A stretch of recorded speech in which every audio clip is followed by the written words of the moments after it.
اور اپنے پروردگار کی کتاب کو جو تمہارے پاس بھیجی جاتی ہے پڑھتے رہا کرو، اس کی باتوں کو کوئی بدلنے والا نہیں،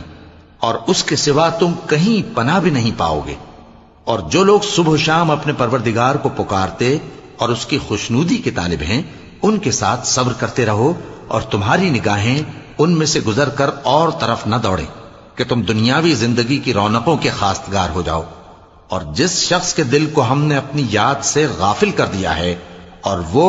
اپنی خواہش کی پیروی کرتا ہے اور اس کا کام حد سے بڑھ گیا ہے، اس کا کہا نہ ماننا، اور کہہ دو کہ لوگو یہ قرآن تمہارے پروردگار کی طرف سے برحق ہے، تو جو چاہے ایمان لائے اور جو چاہے کافر رہے۔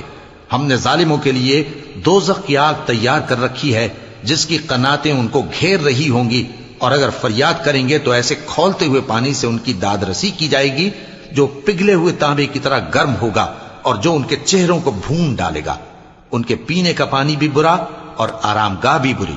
اور جو ایمان لائے اور کام بھی نیک کرتے رہے تو ہم نیک کام کرنے والوں کا اجر ضائع نہیں کرتے۔ ایسے لوگوں کے لیے ہمیشہ رہنے کے باغ ہیں جن میں ان کے محلوں کے نیچے نہریں بہ رہی ہیں، ان کو وہاں سونے کے کنگن پہنائے جائیں گے، اور وہ باریک دیبا اور اطلس کے سبز کپڑے پہنا کریں گے،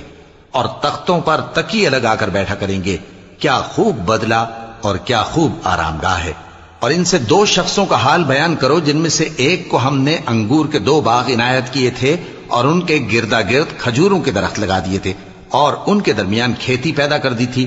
دونوں باغ کثرت سے پھل لاتے اور اس کی پیداوار میں کسی طرح کی کمی نہ ہوتی، اور دونوں میں ہم نے ایک نہر بھی جاری کر رکھی تھی، اور اس طرح اس شخص کو ان کی پیداوار ملتی رہتی تھی۔ تو ایک دن جبکہ وہ اپنے دوست سے باتیں کر رہا تھا، کہنے لگا کہ میں تم سے مال و دولت میں بھی زیادہ ہوں اور جتھے اور جماعت کے لحاظ سے بھی زیادہ عزت والا ہوں، اور ایسی شیخیوں سے اپنے حق میں ظلم کرتا ہوا اپنے باغ میں داخل ہوا۔ کہنے لگا کہ میں نہیں خیال کرتا کہ یہ باغ کبھی تباہ ہو،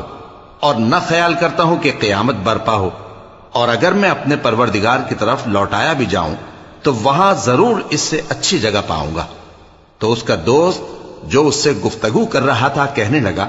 کہ کیا تم اس ذات سے کفر کرتے ہو جس نے تم کو مٹی سے پیدا کیا، پھر نطفے سے، پھر تمہیں پورا آدمی بنایا؟ مگر میں تو یہ کہتا ہوں کہ اللہ ہی میرا پروردگار ہے، اور میں اپنے پروردگار کے ساتھ کسی کو شریک نہیں کرتا۔ اور جب تم اپنے باغ میں داخل ہوئے تو تم نے ما شاء اللہ لا قوت الا باللہ کیوں نہ کہا؟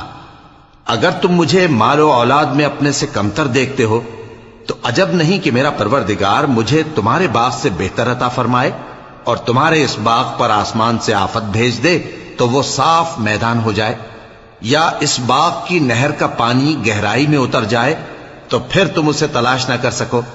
اور اس کے میووں کو عذاب نے آ گھیرا اور وہ اپنی چھتریوں پر گر کر رہ گیا، تو جو مال اس نے اس پر خرچ کیا تھا اس پر حسرت سے ہاتھ ملنے لگا اور کہنے لگا کہ کاش میں اپنے پروردگار کے ساتھ کسی کو شریک نہ بناتا۔ اس وقت اللہ کے سوا کوئی جماعت اس کی مددگار نہ ہوئی اور نہ وہ بدلہ لے سکا۔